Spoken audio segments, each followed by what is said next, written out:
जब पर्यावरण की बात होती है तो वातावरण तो पूरी दुनिया का दूषित है। तो जब हम पर्यावरण की बात करते हैं तो देश का तो सत्यानाश करने पर लोग तुले हुए हैं।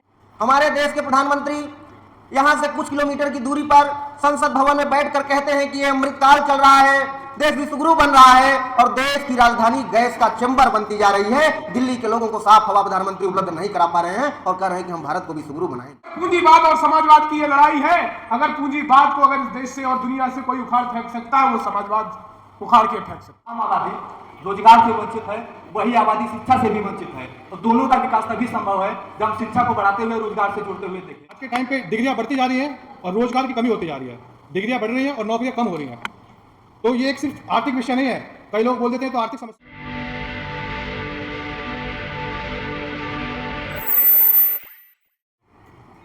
आदरणीय मंच, सम्मानित सभा, आप सबका बहुत बहुत धन्यवाद। हम लोग यहाँ पे जो उपस्थित हुए हैं तो हमारा इतिहास क्या है, हमारी विरासत कैसे बची रहे और जो अभी हमारे विरासत के रूप में कुछ लोग दिख रहे हैं उनको हम कैसे सहेज पाएँ। क्योंकि हम लोगों ने सुभाष को नहीं देखा, गांधी को नहीं देखा, नेहरू को नहीं देखा, भगत को नहीं देखा, जेपी को नहीं देखा, लेकिन जो जेपी के साथ रहे हैं, कुछ समय बिताया है, वो हमारे साथ कुछ लोग हैं और जब हम उनको सुनते हैं तो वो आज भी उसी दौर में जीते हैं। जब 74 की बात होती है तो वो 18-20 साल के हो जाते हैं। तो जो जीवन वहाँ पे टिक गया और उनके लिए पूरा जीवन बिता दिया, तो ऐसे विरासत को मुझे लगता है सहेज के रखने की ज़रूरत है और इनको कैसे हम ज़्यादा जी पाएँ, समझ पाएँ। क्योंकि इन्होंने नेतृत्व तो कर लिया और निर्णय लिया उस समय और वो पूरे जीवन नेतृत्व कर रहे हैं, लेकिन आज जिस घड़ी में हम लोग जी रहे हैं, जिस पीढ़ी में जी रहे हैं, वहाँ पे जो सबसे बड़ी कमी आई है वो निर्णय और नेतृत्व की आई है। एक बड़ी सुंदर सुबह बात बोल के गए हैं कि अब सड़कें खाली है तो संसद आवारा होगी। तो ये सड़कें खाली हम लोगों ने की है और आज युवा तो बहुत है, पूरा भारत युवाओं का देश कहा जाता है, लेकिन जो वेग, जो दृष्टि जिस तरफ जानी चाहिए वो शायद हम अभी नहीं ले जा पा रहे हैं। तो जो इतिहास, उन्होंने कहा कि लोहिया जी ने अपना जन्म दिवस नहीं मनाया, लेकिन आज पूरा देश मना रहा है। तो ये इतिहास को समझने की ज़रूरत है, इसको सहेजने की ज़रूरत है, क्योंकि यहाँ पे हर इंसान ये सपना देखता है कि मेरे मरने के बाद लोग मुझे याद करें, क्योंकि वही कफन के साथ ही जाना है। तो बहुत बहुत धन्यवाद। मैं एक लाइन और जोड़ना चाहूँगी। यहाँ बहुत देर से पर्यावरण की बात हो रही है, क्योंकि जब पर्यावरण की बात होती है तो वातावरण तो पूरी दुनिया का दूषित है।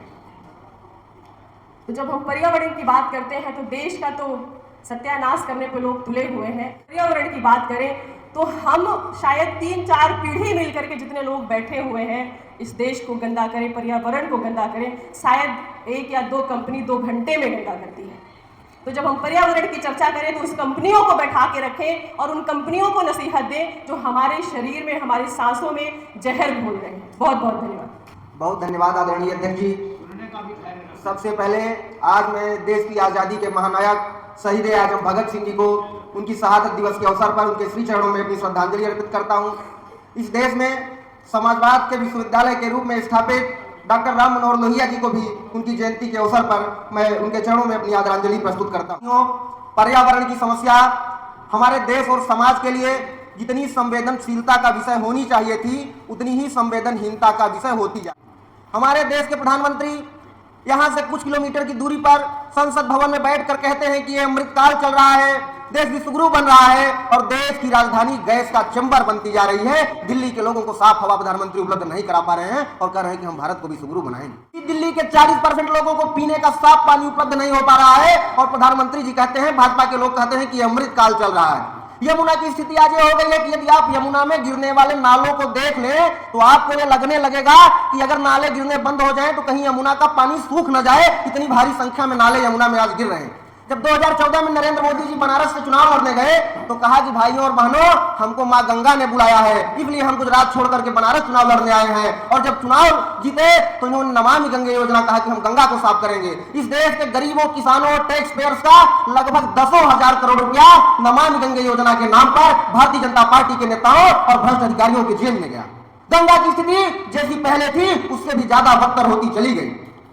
हमारे अभी एक साथी ने कहा कि मैंने 10,000 पेड़ लगाए, लेकिन पेड़ लगाने से क्या फायदा है, सरकार तो काट देगी। सही बात है। हसदेव के जंगलों में लगभग 20 लाख पेड़ काटे गए। बस्तर में पूरा जंगल उजाड़ दिया गया। सीधी और सिंगरौली में हमारे कुछ आदिवासी साथी यहाँ भी आए हैं और कुछ हम लोग के सम्मेलनों में आते रहते हैं। उनको जंगल से भगा करके और वो जमीन अडानी और अंबानी को मोदी जी ने फैक्ट्रियां लगाने के लिए दे दी। इस देश में जितनी फैक्ट्रियां चल रही हैं उनमें से 6 से 8% ऐसी फैक्ट्रियां हैं जो कार्बन उत्सर्जन और उसके संशोधन के मानकों को पूरा नहीं करती, लेकिन वो धड़ल्ले से चल रही हैं। और आपकी गाड़ी की पीयूसी अगर एक दिन एक्सपायर हो जाए तो आपके ऊपर 10,000 रुपया, 5,000 रुपया का चालान लगा दिया जाएगा। इस देश के प्रधानमंत्री से पूछने वाला कोई नहीं है कि इतने जंगल, इतने पेड़ आप कटवाते जा रहे हैं, पूंजीपति कटवाते जा रहे हैं, उनके ऊपर आप कोई कार्रवाई नहीं करते। लेकिन मध्य प्रदेश, बिहार और झारखंड जैसे राज्यों के जो गरीब किसान, जो आदिवासी जंगल से अपनी जीविका चलाते हैं, वहां से सूखे पेड़ों की लकड़ियां काट करके लाते हैं, वहां से महुआ बीनने का काम करते हैं, उनके ऊपर यह मुकदमा लिखवाते हैं कि जंगल काट रहे हैं। आदिवासियों के ऊपर जो सदियों से जंगलों का संरक्षण करते आ रहे हैं। हम लोगों ने पिछले दिनों मध्य प्रदेश में एक सम्मेलन किया तो वहां हमारे कुछ आदिवासी साथी आए तो उन्होंने बताया कि हमारे ऊपर गुंडा एक्ट की कार्रवाई एसडीएम ने की है। तो हम लोगों ने पूछा कि भाई गुंडा एक्ट की कार्रवाई क्यों हुई? तो उन्होंने कहा कि हमारी जमीन, हमारा जंगल हमसे छीन करके अडानी को फैक्ट्री लगाने के लिए सरकार दे रही थी और हमने उसका विरोध किया तो एसडीएम ने हमारे ऊपर गुंडा एक्ट लगा दिया, 8 मुकदमे 10 मुकदमे लिख दिए। लेकिन साथियों, इस देश में, इस समाज में पर्यावरण का विषय बहुत ही संवेदनशीलता का विषय है और एक कलेक्टिव एफर्ट, एक सामुदायिक प्रयास से, सामूहिक प्रयास से पर्यावरण की समस्या से हम निजात पा सकते हैं।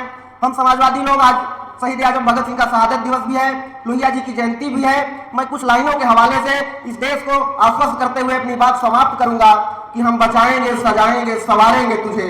हम बचाएंगे, सजाएंगे, संवारेंगे तुझे, हर मिटे नक्श को चमका के उभारेंगे तुझे, अपनी शहरक का लहू दे के निखारेंगे तुझे, दार पे चढ़ के फिर एक बार पुकारेंगे तुझे, राह इमदाद की देखेंगे भले तौर नहीं, हम लोहिया और भगत सिंह के साथी हैं, कोई और नहीं। बहुत बहुत धन्यवाद।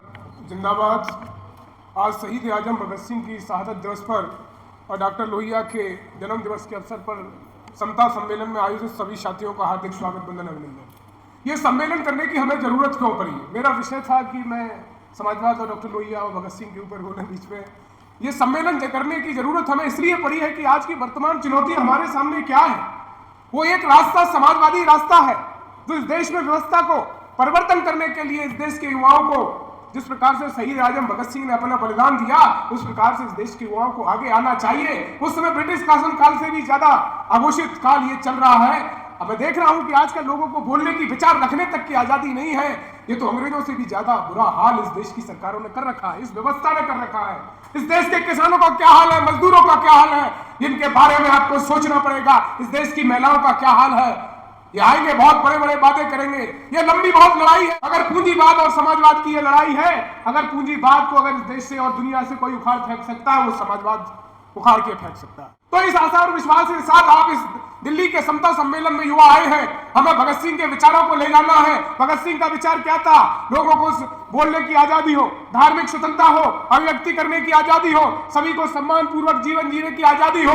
भाई, इस देश में आज तक 70 साल में शराब पीने का पानी नहीं मिला। आपको ये सरकार और ये व्यवस्था कौन सा आपको आजादी देने का काम कर रही है? लोगों के स्वास्थ्य के ढांचे के स्वास्थ्य पर क्या प्रभाव पड़ रहे हैं? इन बिंदुओं को लेकर हम ये चाहते हैं कि इन सभी मांगों को, पर्यावरण की मांगों को, स्वास्थ्य की मांग को लेकर, मौलिक अधिकार, संविधान, इन सभी चीजों को हम फंडामेंटल राइट में शामिल कराने के लिए यह सम्मेलन करने की, क्योंकि यह सम्मेलन, हम समाजवादी लोग बात तो करते हैं बार बार, कुछ काम करने का सरकारें थोड़ा आगे बढ़ाती हैं, परंतु आज तक इनको जो लोगों के मौलिक जो अधिकार थे वो नहीं मिले, इनको नीति निर्देशकों में डाल दिया।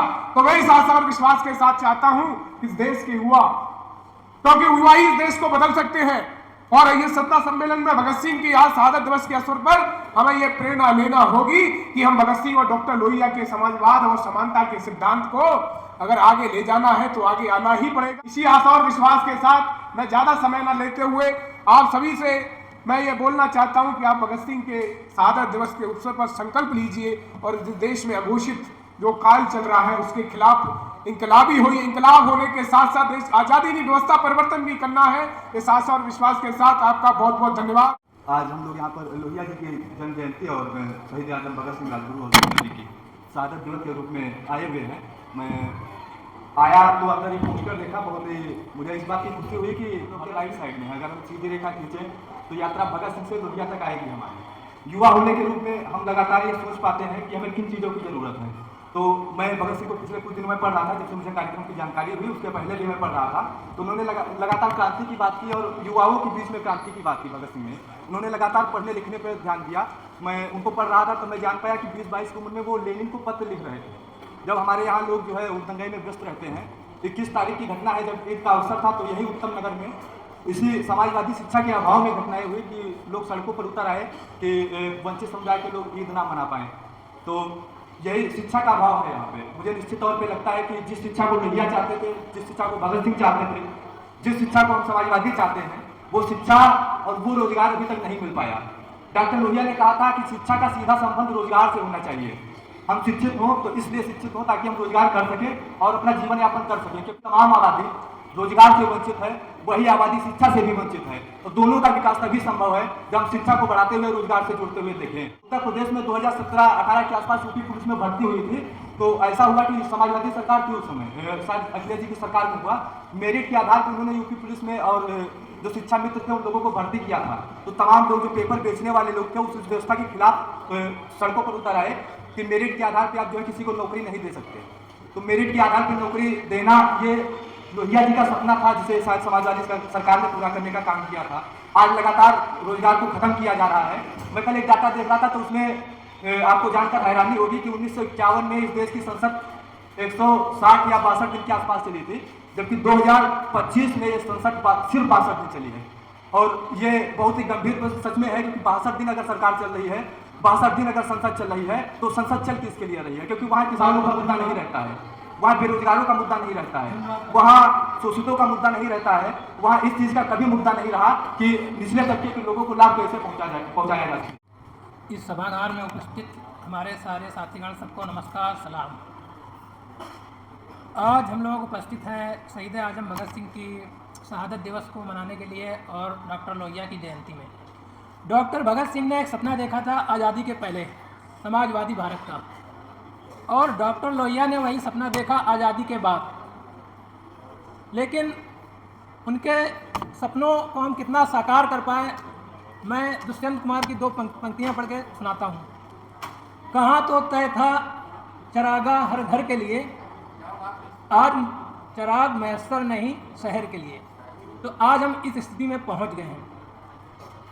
साथियों, हमारे बाकी साथियों ने स्वास्थ्य पे, शिक्षा पे, रोजगार पे बातें की, पर मुझे लगता है कि पर्यावरण का विषय जो है ये सबसे ज़्यादा महत्वपूर्ण है, क्योंकि जो बाकी 3 मुद्दे हैं वो तो वर्तमान से जुड़े हुए हैं, लेकिन पर्यावरण का मुद्दा ऐसा है जो वर्तमान की समस्या है और भविष्य का संकट है।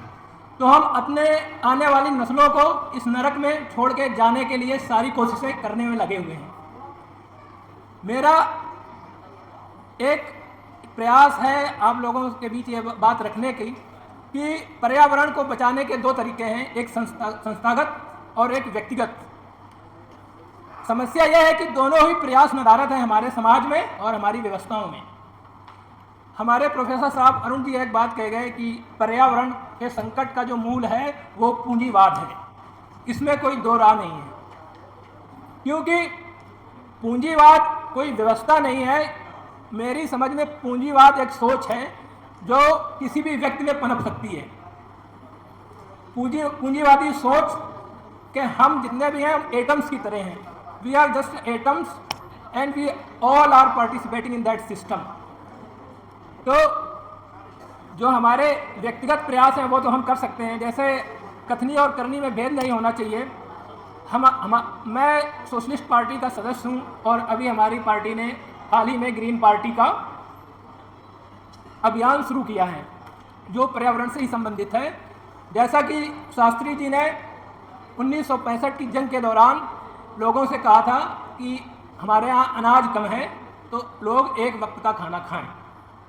आज भी संकट का दौर है, तो हम अपने वर्तमान प्रधानमंत्री जी से ये तो एक आग्रह कर सकते हैं कि वो ये कहें कि हमारे देश के लोग कम से कम ऐसे वाहनों का इस्तेमाल करें जो ईंधन का कंजम्पशन करते हैं। तो व्यक्तिगत रूप से भी हमें सोचना चाहिए, हमें बचना चाहिए कि हम किसी प्रकार से पर्यावरण को नुकसान ना पहुंचाएं। हम लोग यहाँ पे पर्यावरण पे बात कर रहे हैं और हम और हमारी पार्टी ने ये निर्णय लिया है कि प्लास्टिक की बोतल और प्लास्टिक के गिलास हमारे किसी भी अधिवेशन में नहीं होंगे। मैंने यहाँ पे प्लास्टिक की बोतलें भी देखी और प्लास्टिक के गिलास भी देखे।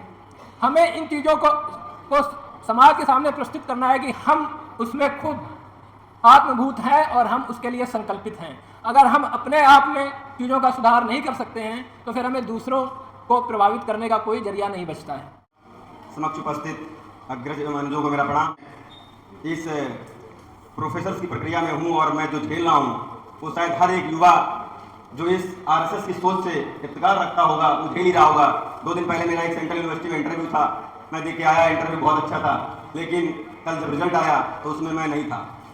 लेकिन ये बहुत सारी प्रक्रिया दिल्ली यूनिवर्सिटी में चल रही है, सर उससे वाकिफ़ होंगे। मैं आप सबसे एक निवेदन करता हूँ कि ये जो शिक्षा की ज्योति है वो अपने गांव-गांव, हर एक मेड़, हर एक खंडहर में पहुंचाइए। ठीक है, समय हमारा नहीं है, लेकिन आने वाला भविष्य समाजवाद का है।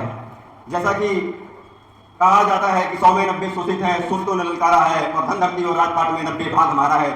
साथियों, लोहिया जी और भगत सिंह जी, राजगुरु सुखदेव सब हमारे आदर्श हैं, सब हमारे प्रेरणा सूत्र हैं, लेकिन हम अपने गांवों, देहात, क्षेत्र, कस्बों तक में शिक्षा की ज्योति ले जाना हमारी प्राथमिकता होनी चाहिए, क्योंकि शिक्षा ही इस दिशा और दशा बदल सकती है। अगर शिक्षा नहीं होगी तो ना कोई हायर एजुकेशन में जाएगा, ना कोई हायर एजुकेशन में देख पाए। आज देख रहे हैं डाटा आया विश्वविद्यालयों में हम कहाँ पर हैं, हमारे लोग विश्वविद्यालय में कहाँ हैं, हायर एजुकेशन में हम कहाँ खड़े हुए हैं। तो इसलिए बार बार मैं ये कहना चाहूंगा कि रोजगार के लिए अपने बच्चों को पहले तैयार कीजिए, अपने नस्लों को, अपनी जड़ों को तैयार कीजिए, क्योंकि हमारी जड़ें कमजोर हैं। हमारी आबादी 90% है तो हमारा हिस्सा भी 90% होना चाहिए। हम 90% होने के बावजूद भी हम कितने परसेंट है विश्वविद्यालयों में आप सबको पता होगा। तो इसलिए मैं ये कहना चाहूंगा, जो सरकार निकम्मी है वो सरकार बदल। गणों को अपना दिल से सम्मान करता हूँ। साथ ही जिन्होंने मुझे इस मंच पे बोलने का अवसर दिया उन्हें मैं आभार व्यक्त करता हूँ। आज बलिदान दिवस पर शहीद क्रांतिकारी भगत सिंह, सुखदेव एवं राजगुरु जी को अपनी विनम्र श्रद्धांजलि अर्पित करता हूँ एवं लोहिया जी को नमन करता हूँ। साथियों, आज मैं आपके सामने एक बहुत ही महत्वपूर्ण विषय पर शिक्षा और रोजगार पे अपने विचार रखना चाहूँगा। बाबा साहब भीमराव अंबेडकर कहते थे कि हमें शिक्षित बनो, संगठित रहो एवं संघर्ष करो, लेकिन हमें खुद से यह सवाल पूछना होगा, क्या आज सब व्यक्तियों को समान शिक्षा मिल रही है? क्या सच्चाई यह है कि कई लाखों बहुजन छात्र हैं जो अच्छी शिक्षा से वंचित हैं। हमें समझना होगा, शिक्षा सिर्फ एक डिग्री नहीं है, बल्कि यह हमारे अधिकारों को पहचानने और उन्हें हासिल करने की ताकत देता है। तो पढ़ लिख तो रहा है, लेकिन दूसरी बड़ी समस्या आ जाती है कि जब अच्छे स्कूल नहीं मिलते तो संसाधनों की कमी है और बढ़ती फीस है, उसकी वजह से लाखों बहुजन छात्र हैं ऐसे जो अच्छी शिक्षा से वंचित रह जाते हैं। दूसरी बात, जब हम शिक्षा की बात करते हैं तो दूसरी सबसे बड़ी प्रॉब्लम आती है रोजगार की। आज के टाइम पे डिग्रियां बढ़ती जा रही हैं और रोजगार की कमी होती जा रही है। डिग्रियां बढ़ रही हैं और नौकरियां कम हो रही हैं।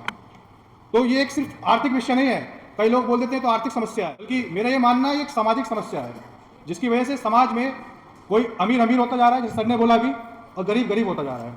तो हमें रोजगार की मांग भी करनी है और हमें सिर्फ एक भीड़ का हिस्सा नहीं बनना है, बल्कि हमें अपनी आवाज़ बुलंद करके अपने हकों को मांगना है। तो हमारी मांगें साफ हैं कि सभी के लिए समान और गुणवत्तापूर्ण शिक्षा हो, रोजगार बढ़ाए जाएं और सरकारी नौकरियों में पारदर्शिता हो और संविधान में जो लिखा है उसका पालन किया जाए। साथियों, एक बहुजन छात्र होने के नाते मैं ये कहना चाहूँगा कि पढ़िए, जागरूक बनिए और अपने अधिकारों के लिए लड़िए।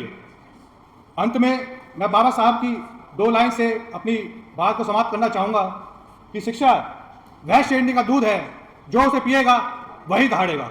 तो इसलिए हमें शिक्षा को अपनी सबसे बड़ी ताकत बनाना है। जय भीम, जय संविधान।